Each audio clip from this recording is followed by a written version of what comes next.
What sort of public pressure did you feel?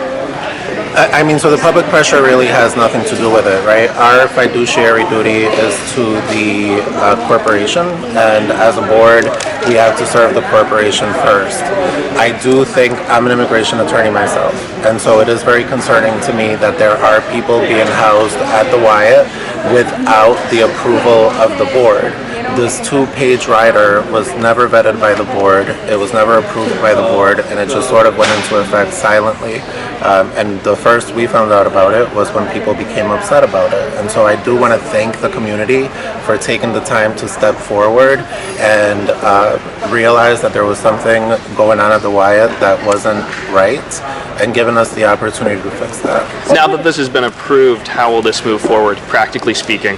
So ideally, the way that this would move forward is that they would take our motion and move the detainees out within the 7 days, give us the 90 days to vet the process, and then decide whether it makes sense for the corporation. Again, our fiduciary duty is to the corporation to decide whether it makes sense to bring some ICE detainees back, and whether it makes sense for them to be from this zero tolerance border policy or more local detainees. We don't know that yet, and we won't know that until we're really given the opportunity to take a look at what that means for the institution. 7 days meaning starting on tomorrow. From tomorrow. Correct. So what happens next? Does anybody have to agree to what you did, or does the board's rule and starting tomorrow the board needs to work this out? So the board's rule is supposed to stand.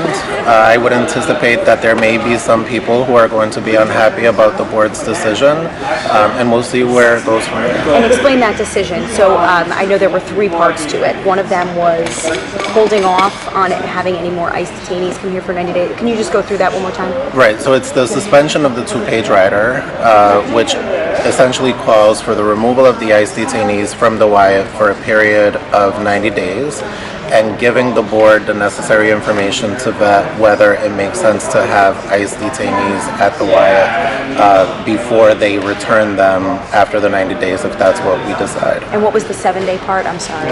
To move them out. Okay. Yeah. And I guess, what are the bondholders saying? I mean, we heard today that you guys will put on notice. Is that true from the bondholders in this? Yes. Can you talk a little bit about that, what they said, what they want from you as a board? I mean, do you feel like you're kind of stuck in the middle?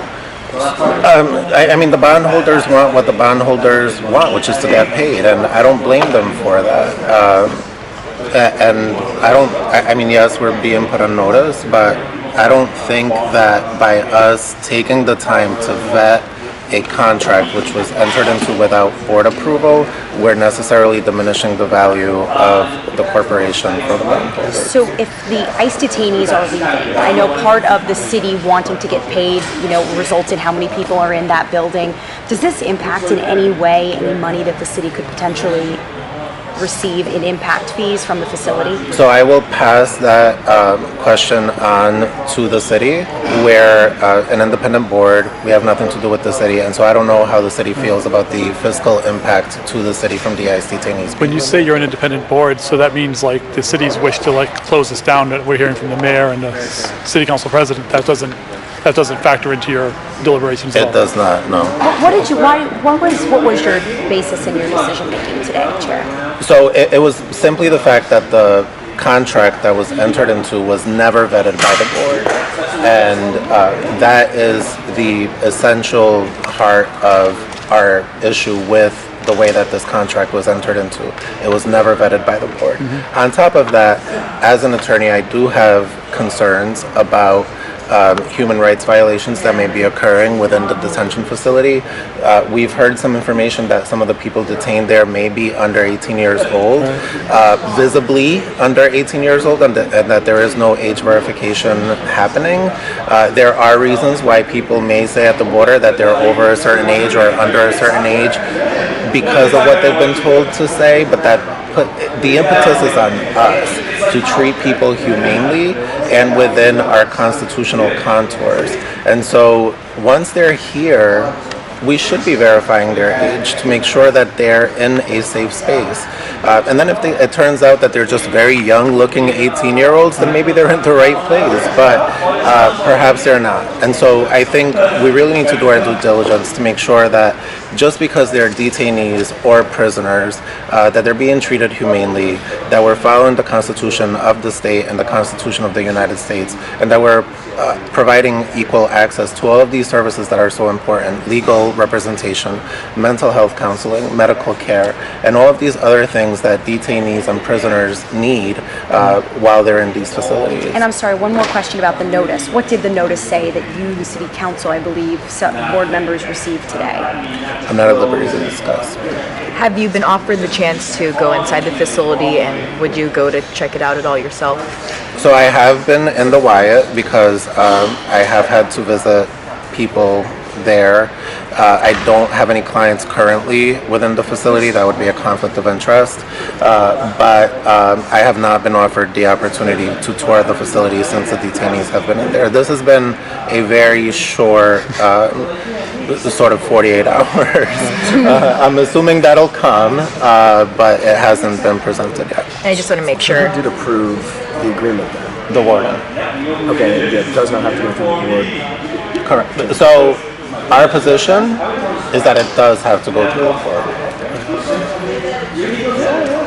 So a step was missed, essentially. Or a step was taken without consulting the board. Are you aware of the Attorney General complaint about the Open Meetings Act violation from the city? I am aware of that complaint. Okay. I just want to make sure I understand it. It's safe to say you guys just took the first step in, is it expiring that contract or getting rid of it? So what's the best way it's to just put suspending it? it Suspending it. for 90 days. All right. So all we're calling it today is a suspension for 90 days, and then after that, we'll see where it goes. And it may come back. It may come back in a different iteration. It may not. But we're not making any decisions about what will happen in 90 days right now. I want to be sure that everybody understands that we are taking responsibility for the corporation, and in the end, whatever decision we make has to be in the best interest of the corporation. And we do believe that this decision that we made today is in the best interest of the corporation.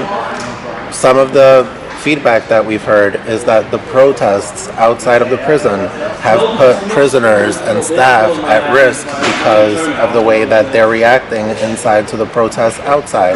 This will suspend that too for a period of 90 days, and everybody will be safer until we figure out where we go from here. And so that's our position for now. And then during this 90-day period, what's the next step for you guys? We're going to vet the decision to house ICE detainees. So we should receive a report from the warden regarding all of the issues that I pointed out: access to legal care, access to medical care, access to mental health care, and all of those things that are so important to make sure that people are safe when they're being housed at the Wyatt. And then once we receive that report and we get an opportunity to analyze it, then we'll discuss whether it makes sense to re-sign this two-page rider or not.